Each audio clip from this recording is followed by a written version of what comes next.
Assalamualaikum warahmatullahi wabarakatuh. Kami dari kelompok 8 mata perkuliahan sejarah Australia dan Oseania akan menjelaskan mengenai perkembangan Papua New Guinea sampai dengan kependudukan Queensland. Sebelumnya saya akan memperkenalkan anggota dari kelompok 8, yaitu saya Karina Septiani, ada Ruli Aprilia, Bayu Arif Prasetyo, dan Rohmah. Papua New Guinea merupakan negara di Oseania yang menempati bagian timur Pulau New Guinea. Bagian barat pulau ini yaitu Provinsi Papua dan Papua Barat yang menjadi bagian dari negara Republik Indonesia. Papua New Guinea merupakan salah satu negara yang paling berbineka, dikarenakan ada lebih dari 850 bahasa lokal asli dengan populasi yang tidak lebih dari 6 juta jiwa. Pemateri pertama yang akan menjelaskan tentang geohistoris New Guinea dan gambaran umum New Guinea. Ini adalah negara yang terletak di bagian timur Pulau Papua dan berbatasan langsung dengan Provinsi Papua, yaitu Indonesia di sebelah barat. Luas wilayah Papua New Guinea ini adalah 460.691 km persegi dan memiliki kemerdekaan pada tahun 1975. Ciri geohistoris dari negara New Guinea ini adalah negara dengan banyaknya pegunungan dan hutan yang rimbun menutupi 75% dari negara New Guinea, sehingga tanahnya sempit dan tidak subur.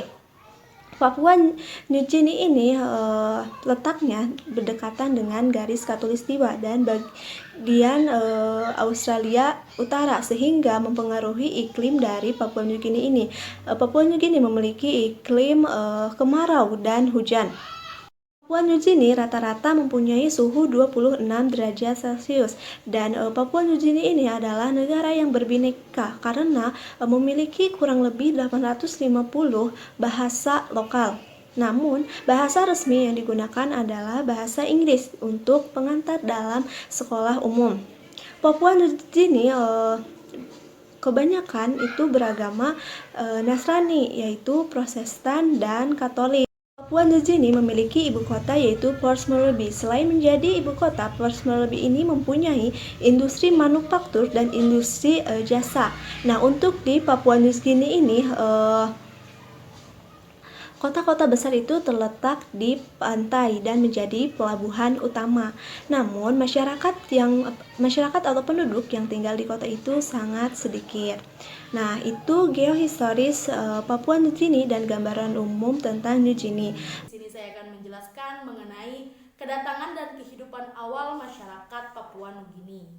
Papua New Guinea telah dibagi menjadi dua bagian, yaitu di bagian timur yang dikenal dengan Papua New Guinea yang merdeka di tahun 1975 di bawah kekuasaan Australia. Untuk Papua New Guinea bagian barat itu merupakan salah satu wilayah dari kolonialisasi Belanda. Namun di tahun 1963 telah direbut oleh Indonesia melalui persetujuan PBB. Namun ternyata tidak sesuai atau tidak diharapkan dengan apa yang dipikirkan oleh masyarakat Papua New Guinea. Lalu kedatangan penduduk pertama Papua New Guinea. Papua New Guinea adalah salah satu negara yang paling bineka di bumi dengan lebih dari 850 bahasa lokal asli dan sekurang-kurangnya memiliki komunitas-komunitas kecil yang tidak lebih dari 6 juta jiwa. Nah, manusia yang pertama kali menetap di Papua New Guinea ini sudah ada mulai sejak tahun 50.000 tahun yang lalu. Nah, yang dimana penduduknya ini yang sudah menduduki di sekitar 50.000 tahun yang lalu adalah berasal dari kawasan Asia Tenggara. Sedangkan penduduk yang dari kawasan Afrika mulai berdatangan ke Papua New Guinea yaitu sejak 50.000 sampai 70.000 tahun yang lalu. Untuk pertanian di Papua New Guinea sudah dikelola dan dikembangkan secara mandiri di dataran tinggi Pulau Papua New Guinea sejak tahun 7000 sebelum Masehi. Nah, tidak banyak orang-orang barat, bahkan tidak sedikit juga orang-orang barat yang telah mengunjungi Pulau Papua sejak 5000 tahun yang lalu, yang dimana mereka berdatangan ke Pulau Papua dengan maksud untuk mengoleksi bulu dan rambut cendrawasih dan para penjajah yang berkebangsaan dari Spanyol dan Portugis telah menemukannya di sekitar abad ke-16, yaitu sekitar tahun 1526 hingga 1527 oleh George de Menezes. Selanjutnya, migrasi pertama dengan penutur bahasa Austronesia datang ke daerah pantai Papua Nugini yaitu sekitar 2500 tahun yang lalu, dan ini berkolerasi dengan penalaran, mulai digunakannya seperti tembikar, babi, dan teknik memancing tertentu. Nah, untuk di sekitar tahun 3000 tahun yang lalu itu telah diajarkan bagaimana cara menanam ubi jalar, dan juga telah dikenalkannya di Maluku dari Amerika Selatan oleh para kekuasaan kolonial. Kehidupan penduduk pertama. Kehidupan penduduk Australia pertama kali dimulai dengan adanya pertanian yang dikembangkan di dataran tinggi Pulau Papua, yaitu sekitar 7.000 tahun yang lalu atau sebelum Masehi. Nah, membuatnya menjadi salah satu dari sedikit daerah yang domestikasi tanaman asli di dunia. Migrasi utama penutur bahasa Austronesia datang ke daerah pantai sekitar 2500 tahun lalu, dan ini berkolerasi dengan pengenalan tembikar, babi, teknik memancing tertentu. Nah, untuk baru-baru ini di tahun 300 tahun yang lalu, ubi jalar itu sudah mulai memasuki ke Pulau Papua yang telah diperkenalkannya ke Maluku dari Amerika Selatan oleh kekuasaan kolonial. Panen ubi jalar yang begitu meningkat telah mentransformasi pertanian dari wilayah Papua Nugini, yang dimana awalnya pertanian Papua Nugini adalah pertanian tradisional secara radikal. Ubi jalar ini akhirnya menggantikan sebagian besar bahan pokok sebelumnya, yaitu talas, dan memberikan peningkatan yang signifikan dari populasi di dataran tinggi. Ya, itulah penjelasan terkait kedatangan dan pendudukan awal masyarakat di wilayah Papua Nugini. Saya akan membahaskan mengenai sejarah penamaan Papua Nugini. Sejarah penamaan Papua Nugini ini itu terlepas dari kaitannya wilayah geografis yang ada di kepulauan Papua Nugini sendiri. Papua Nugini juga merupakan negara yang terdiri dari berbagai pulau di sekitarnya. Seperti halnya ada Pulau Manus, ada Kepulauan New Bougainville, lalu ada juga New Britain. Nah, pulau-pulau tersebut merupakan termasuk di Tropical Oceania, di mana letaknya di bagian barat Lautan Pasifik. Papua Nugini ini merupakan negara yang tertutupi oleh hutan hujan tropis di sekitarnya, dan juga terdapat banyak pegunungan. Apalagi di beberapa wilayah tertentu, Papua Nugini ini tertutupi oleh salju abadi yang biasa dibilang oleh orang-orang ya. Papua Nugini memiliki pegunungan yang tinggi seperti Mount Wilhelm. Secara etimologi, nama Papua itu dipakai untuk menunjukkan beberapa bagian wilayah di kepulauan Papua yang dahulunya memang belum pernah berkontak langsung dengan orang-orang barat. Asal usul dari nama Papua itu sendiri banyak beberapa versi. Ada yang mengatakan, ada salah satu teori yang mengatakan bahwa kata Papua itu berasal dari kerajaan Tidore. Asal katanya pun itu ada Papo yang berarti bersatu dan Ua yang berarti sangkalan.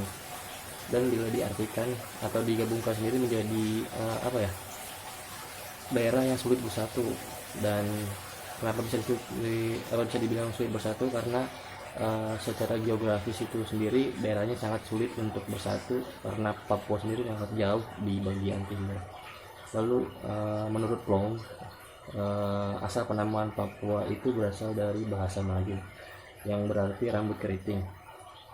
Rambut keriting ini ditujukan kepada orang-orang asli Papua sendiri yang menduduki wilayah-wilayah tersebut. Lalu juga ada teori dari Wijok yang menyatakan bahwa kata Papua ini berasal dari wilayah Biak. Ungkapan dari Biak ini yaitu Suk Ipapau, yang bila diartikan itu adalah Delain Bilau atau dalam bahasa Indonesia di bawah tanah ini. Kalimat tersebut ditentukan kepada pulau-pulau di sebelah barat bagian Papua yang bentuknya seperti kepala burung, yaitu di Halmahera. Dari sekian banyak asal-usul penamaan Papua ini, pastilah ada keterkaitannya dengan wilayah-wilayah yang ada di sebelah bagian barat Papua, seperti Halmahera yang pernah dijajah oleh bangsa Portugis dan juga Spanyol saat itu. Bangsa Barat sendiri datang ke Papua melalui Pulau Spice. Mereka menganggap bahwa pulau itu adalah Papua. Namun nama New Guinea ini dipakai kemudian oleh bangsa Barat yang menganggap persamaan orang-orang pribumi ini dengan orang-orang asli Guinea di bagian wilayah Afrika.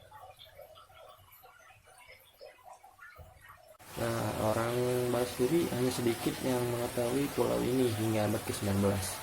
Meskipun para saudagar di Asia Tenggara telah mengunjungi pulau Nusantara sejak 5.000 tahun yang lalu, mereka juga mengoleksi bulu-bulu cendrawasih yang berasal dari wilayah Papua.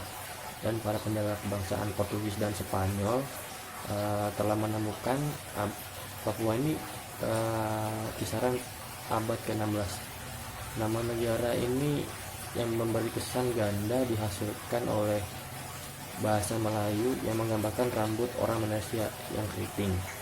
Dan nama New Guinea ini digulirkan oleh penjajah dari Imperium Spanyol yang pada tahun 1545 mencatat kemiripan orang-orang Papua dibandingkan dengan orang-orang yang dilihat mereka di wilayah Afrika itu sendiri. Papua New Guinea ini resmi menjadi sebuah negara independen atau adalah bagian dari negara di Oceania yang menempati bagian timur Pulau New Guinea dan banyak pulau lepas pantai di sana. Hal ini terletak di sebelah barat dari Samudra Pasifik, dijelaskan sejak awal abad ke-19 sebagai Melanesia. Ibu kota dari Papua New Guinea sendiri adalah Port Moresby. Materi yang terakhir yaitu pendudukan Papua New Guinea oleh Queensland. Pada tahun 847, pemukiman Eropa yang mulai didirikan ketika misionaris Maris membangun sebuah misi di Moyuak berlangsung sekitar 8 tahun. Kemudian di tahun 1870, masyarakat misionaris London ini memulai misinya di sepanjang pesisir pantai selatan. Setelah Australia diduduki oleh Inggris, para pelaut Inggris berkeinginan agar bagian timur Irian juga diduduki oleh Inggris. Namun, pemerintahan Inggris berpendapat bahwa sudah cukup luas wilayah penduduk hitam dalam lingkungan kekuasaannya. Salah seorang negarawan berpendapat akan merasa aneh jika ada kekuasaan lain di Irian Timur. Pendapat ini merupakan peringatan bagi pemerintah Queensland untuk mendesak pemerintah Inggris agar menduduki Irian Timur. Kemudian pemerintahan Queensland juga memperkuat alasannya takut kalau didahului oleh Jerman yang telah berniat mendudukinya. Selain itu, Queensland juga berpikir untuk menjadikan Papua New Guinea sebagai tameng dalam Perang Dunia II. Pemerintah Inggris tetap menolak usul tersebut dengan alasan bahwa tidak betul jika Jerman berniat menduduki Irian Timur. Bahkan ketika emas ditemukan di selatan Irian Timur, Inggris tetap menolak dan tidak bersedia menduduki Irian Timur kecuali seluruh koloni di Australia bersedia memikul biaya yang terkait pendudukan itu. Pada tahun 1883, kepala pemerintahan Queensland memutuskan untuk bertindak bila Inggris tetap tidak bersedia. Kemudian, ia mengutus seorang hakim untuk menancapkan bendera Inggris di Irian Timur sambil menyatakan bahwa Irian Timur menjadi milik Inggris. Seluruh koloni di Australia juga setuju dengan tindakan Queensland tersebut. November 1884, pemerintahan Inggris mengklaim Irian Timur bagian tenggara, sementara Jerman mengklaim bagian timur lautnya, dan seluruh biaya kependudukan Inggris di Irian Timur ini ditanggung oleh seluruh ke-6 koloni di Australia.